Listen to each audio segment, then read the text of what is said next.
Arabaye jouer kalo kile fila san ba fila ni mugan ani duuru aw minnu b'an filɛ sanga n'a ka wagati an ka bɔlɔlɔ sira kelen na bɛɛ lajɛlen kan Mali kɔnɔ yan ka taa se Mali kɔ kana ma foli belebeleba an b'o ta ni ka o di aw ma yan fo aw sigiyɔrɔ la kunnafoni waati sera a y'aw bisimila.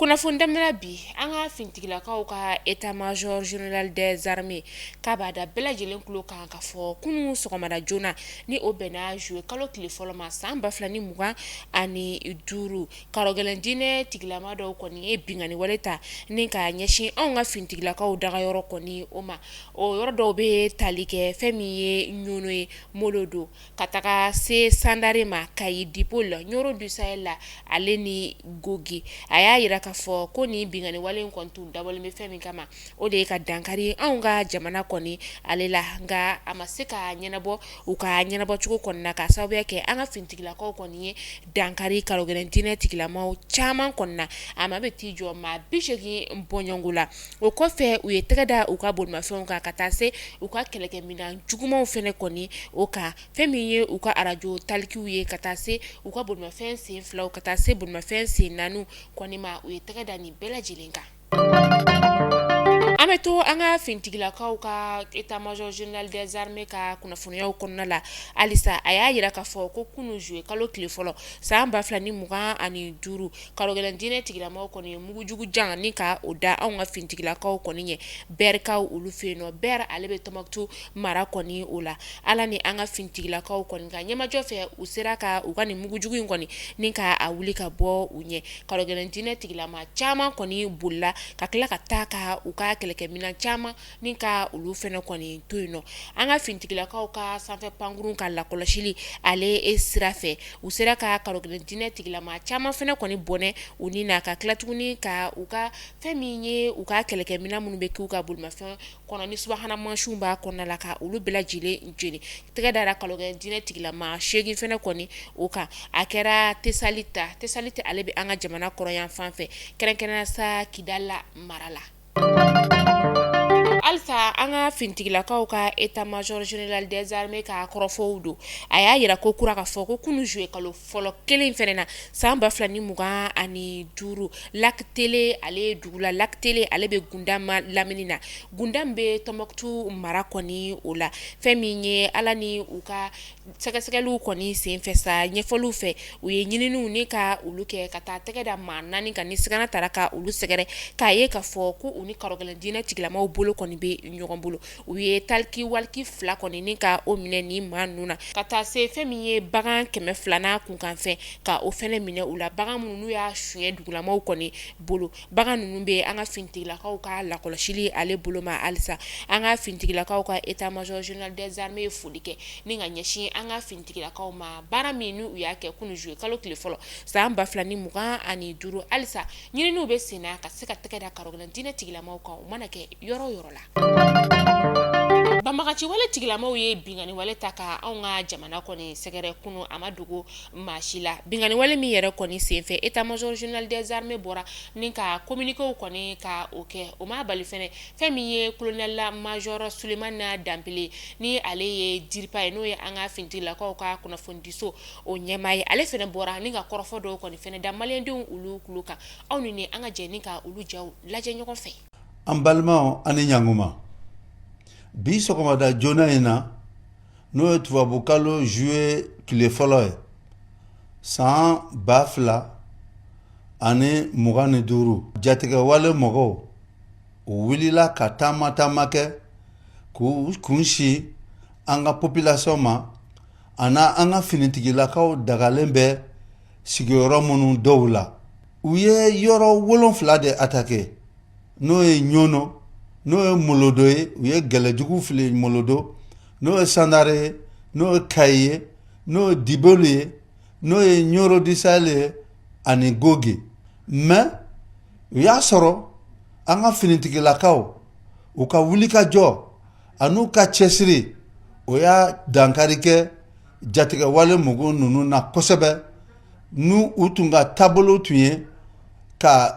hami don mɔgɔw kunkolo la ka siranya don mɔgɔw kun na ani ka lagosi se an ka fasodenw ma o wuli ka jɔ mun kɛla tan an sela ka dangariba kɛ jatigɛwale mɔgɔw la n'an ye jateminɛ kɛ jatigɛwale mɔgɔ 80 o de tanyala bi attaque in na o ye an bɛ mun de don fɔlɔ o tɛmɛnen kɔ ka bɔ a la an ye kɛlɛkɛminɛnw minɛ kɛlɛkɛminɛn minnu vraiment u ka girin kosɛbɛ ni o ye a bɛ fɔ arme lourd minnu bɛ mobiliw kan arme lourd minnu bɛ mɔgɔw bolo ka kɛ marifa misɛnninw ye ka kɛ mugu misɛnninw ye ka kɛ mugu juguw ye ka na arajow fara kan ka na moto camanba fara kan ani mobiliw anw finitigilakaw anw ko k'an kalekan de ye an bɛ Mali jamanadenw lakana ka Mali jamanadenw ka minɛnw lakana jamanadenw kelen ka mission mun confier anw na an b'o o ta k'o se a dan na anw finitigilakaw an ka foli kɛrɛnkɛrɛnlen bɛ population malienne ye population mun ye u ka dɛmɛ don an ma population mun ye u ka cɛsiri don an ma an sela ka jatigɛwale mɔgɔ ninnu kɛlɛ cogo min na bi maliyɛnw aw k'a faamu fɛnɛ ko force de défense et de sécurité aw dɔgɔw don aw kɔrɔw don aw denw don aw mɔdenw don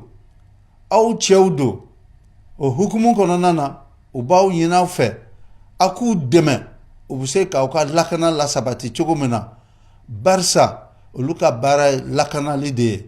olu b'o lakanali fɛnɛ kɛ fo ka s'a dan na hali n'olu ni de bɛ to a la alors Mali finitigilakaw ko k'a da aw tulo kan hali bi u ye kalekan mun kɛ ko ka jamanadenw lakana ko ka jamana lakana olu b'o sira de kan même n'olu ni bɛ to a la kasegin kana an ka kunnafoni so ale kɔnɔ la wagati min na banbagaci wale tigilamaw kɔni bɛ ka bingani wale ta ni ka ɲɛsin anw ka fintigilakaw dagayɔrɔw kɔni ma o waati kelen fɛnɛ na an ka jamana marabaw olu kɔni bɛ ka waliya sugu bɛɛ lajɛlen kɛ ka se ka kɛlɛkɛminɛn kuraw ni ka o lase an ka jamana ale kɔnɔna la walasa an ka fintigilakaw bɛ se ka san sɔrɔ karɔgɛlɛn diinɛ tigilamaw kan cogoya min na kunu fɛn min ye kɛlɛkɛminɛn caman ye olu nana anw ka jamana ale kɔnɔna la ka se ka an ka fintigilakaw ka baara nɔgɔya u bolo kunu juwe kalo tile fɔlɔ san 2025 karɔgɛlɛn diinɛ tigilamaw ye bingani wale kɔni ta ni ka ɲɛsi gango teri simanso kɔni o ma ni o ye siman dilanso ye ale ni Kayi ni ɲɔgɔn cɛ kilomɛtiri 110 bɔɲɔngo de don u ye camion kɔni ni ka olu bɛɛ lajɛlen kɔni jeni ka tila tuguni ni ka taa n'u ka bolimafɛn 2 ye u talen kɔfɛ miniti 30 kɔfɛ u seginna ka na kokura ni ka na maa 5 ka olu jɛso ka taga ni u ye maa 5 ninnu na indien 3 b'a la malien den 1 ka taa se togolɛ 1 ma kunu juwe kalo tile fɔlɔ kelen na Kayikaw olu fɛ yen nɔ fɛn min ye usine Stoni ye ni ale ka baara ɲɛsinnen bɛ karow dilanni ma ka taa se simanw ma o n'a ɲɔgɔnna wɛrɛw karɔgɛlɛn diinɛ tigilamaw ye tasuma kɔni ni ka o don ni usine belebele in na k'ale jeni Kokala Mayiga ni ale ye an ka minisiri ɲɛmaa kɔrɔ ye kunu a dusu kasilen bɔra kosɛbɛ ni ka kɔrɔfɔ dɔw kɔni da maliyɛndenw tulo k'a jira k'a fɔ ko bingani wale min kɔni taara ka anw ka fintigilakaw sɛgɛrɛ kunu juwe kalo tile fɔlɔ san 2025 min ni a kɛra Kayi Dipoli Molodo Nyoro du Sahel Standare ale ni Gogi an ka minisiri ɲɛmaa kɔrɔ kɔni n'o ye dɔgɔtɔrɔ Sogɛla Kokala Mayiga a ma to kumabaliya ye a y'a jira k'a fɔ ko ni bingani wale kɔni ale b'a kɔn bi a b'a kɔn sini wa a ye foli kɛ ni ka ɲɛsin an ka fintigilakaw ma u ye ni cɛsiri min ta ni ka a kɛ ani ka tila tuguni ka foli kɛ ka ɲɛsin Kayi sifinakaw ma u bɔra ni ka fintigilakaw dɛmɛ u ka baara la a ye o foli kɛ ni ka ɲɛsin u ma an bɛ waati min na i n'a fɔ sisan nɔ dɔgɔtɔrɔ Sogɛli Kokala Mayiga yɛrɛ n'ale y'an ka minisiri ɲɛmaa kɔrɔ ye ani an ka jamana marabaw yɛrɛ kɔni tɛ ka kan kelen fɔ nin wagati in na kunu karɔgɛlɛn diinɛ tigilamaw ka nin bingani wale ye ale kɔfɛ couvre-feu o sigira sen kan Kayikaw olu fɛ yen nɔ k'a daminɛ kunu juwe kalo tile fɔlɔ ka taa se juwe kalo tile 30 ma san 2025 dongo don k'a daminɛ su nɛgɛ kaɲa 21 ka taa se sɔgɔmada nɛgɛ kaɲa 6 o wagati ma Kayi tɛmɛlen kɔ ka bɔ yen nɔ ani Sikaso ka taa se Segu ma ani Tɔnbɔkutu couvre-feu ko o la sisan kɔni Joyila fɛnɛ kɔni farala couvre-feu ale ka walasa ka se ka lakana tɔ ka o sinsin fɛn min ye Joyila gouverneur ni o ye madame Mariama Kulibali ye ale kɔni ye couvre-feu ni ka o sigi sen kan kunu juwe kalo tile fɔlɔ ka taa se a tile 30 ma san 2025 su nɛgɛ kaɲa 22 wagati ka taa se sɔgɔmada kaɲa su nɛgɛ kaɲa 22 o wagati ka taa se sɔgɔmada nɛgɛ kaɲa 6 wagati ma kunu bingani wale min kɛra Kayikaw olu feno bingani wale in kɔni a kɛra sababu ye bamagaci wale tigilama minnu be no ni u la kodɔnna n'a yɛrɛla ka fɔ ko o ye jini maudi ni o ye groupe de soutien à l'islam et aux musulmans ni maa ninnu kɔni ye fɛn min ye Kayi gouverneur ka so kɔni ka tasuma don ale la ni ka a jeni Kayi gouverneur yɛrɛ kɔni ale n'a ka denbaya waati min na tasuma in kɔni bɛ don u ka so la u bɛɛ lajɛlen kɔni tun bɛ sokɔnɔna ale la nka an ka fintigilaka minnu bɛ yen nɔ n'olu kɔni tun ye a lakɔlɔsiba ye olu sera ka Kayi gouverneur n'a ka denbaya ni ka olu kɔni labɔ so ale kɔnɔna la baasi foyi tɛ a ni na. Bingani wale in tara ka Nyoro du Sahel fana kɔni ale sɛgɛrɛ Nyoro du Sahel kaw fe no fɛn min ye bamagaci wale tigilama caman de fana kɔni bɔnɛna ani na Nyoro du Sahel la dugu o kɔnɔna la bamagaci wale tigilama ninnu kɔni tun y'a la ɲini k'a fɔ k'u bɛ jamana in kɔni ni ka ale dafiri ɲɔgɔn fɛ nka an ka fintigilakaw ala ni u ka ɲɛmajɔ fɛ ani waati la a kɔni yirar'u la k'a fɔ jamana in kɔni ale bɛ bagabagali sira ma ka ɲɛsin bamagaci wale tigilamaw ma u kɔni y'u ka disposition ni o ye labɛnw bɛɛ lajɛlen kɔni ta ka ni maa ninnu ni ka u makɔnɔ. Tungarangew a y'a fɔ ko tare ka sababuya kɛ Jawando service ale nalen don ni projet kura ye projet min n'a bɛ wele ko Dukadi ye projet ye min ni a bɛna kɛ tikɛnakaw olu fɛ nɔ banki bɛna a financement ni ka o kɛ i bɛ 20% dɔrɔn de sara awɔ 20% banki yɛrɛ b'a tɔ bɛɛ lajɛlen sara ka so jɔ k'a ban pewu k'a tile d'i ma i ka yɛlɛma i ka so kɔnɔ so ninnu bɛna kɛ 2 chambre salon de ni o ye F3 ye k'a da kulo kan fɛnɛ k'a fɔ ko tɔgɔsɛbɛn olu daminɛna ka ban a bɛna taa kuncɛ juin kalo tile 30 san 2025 a y'o jija dɛ fɛn min ye Jawando service ka nin projet kura ye ni o ye Dukadi ye n'a bɛna kɛ tikɛnakaw fɛ a kana fɔ aw kɔ cogo si la o t'a bannen dɛ Jawando service a bɛ so jɔ ka tila tuguni terrain t'i bolo a bɛ terrain feere i ma Jawando service nana tungarangew u lafiyali kama k'a da kulo kan ka fɔ ko Jawando service a ka ni projet kura in a dabɔlen don tungarangew olu kama n'aw mɔgɔ bɛ kunnafoniya wɛrɛ la sa a ye nɛgɛjuru sira banba 00223 79 09 48 48 walima 00223 79 09 46 46 Jawando service ka hakilina tɛ foyi ye denbaya kelen so kelen. Météo ye kunnafoniya ni ka o bila k'a yira k'a fɔ ko bi juillet kalo tile 2 san 2025 sanji kɔni ale kun dalen bɛ yɔrɔ caman kɔni kan an bɛ wagati min na i n'a fɔ sisan na sanji min yɛrɛ kɔni n'a bɛ se ka na tilegan fɛ walima ka na sufɛla o la a bɛ se ka na Kayikaw fɛ yen nɔ Kulukoro Sikaso Segu ka taga se Mopti ma k'a kun cɛ an ka faba kɔnɔna kɔni o la an donna samiya kɔni wagati la an bɛ wagati min na i n'a fɔ sisan nɔ ko bɛɛ ka i hakili to i yɛrɛ la sanji yɛrɛ kɔni ani sanfiɲɛ kɔni bɛ se ka na ɲɔgɔn fɛ.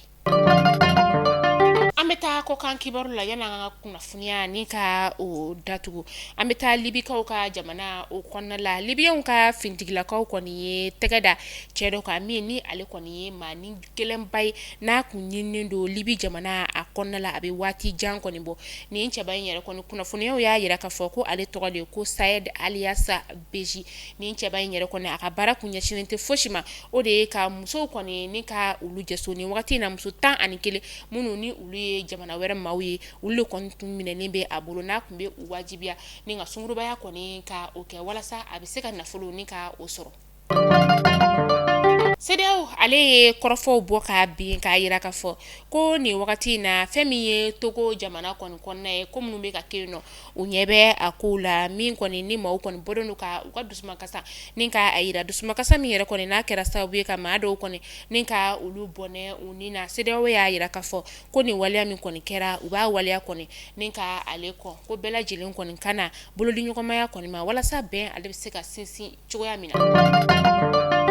Mali kunnafoni jabaran najɛbɔ aw kulo garizɛgɛ kɛra ni kunnafoni de bi ni k'a da u kelen-kelen bɛɛ lajɛlen kulo kan halisa an bɛ dugawu doni kɛ an ka jamana ye ala k'a basigi ala ka basigi la n'a kɔnɔ maa minnu bɛ yen nɔ sa k'olu bɛ ningɛlɛ wɛrɛ ta ka ɲɛsin anw ka jamana ma ala ka u daga ta ka bɔ an da la halisa ala ka san di an ka finitigilakaw ma ka se ka bamagaci wale tigilamaw u daga ta ka bɔ an da la aw k'an bɛ sini inshallah kunnafoni kuraw olu kɛnɛ kan.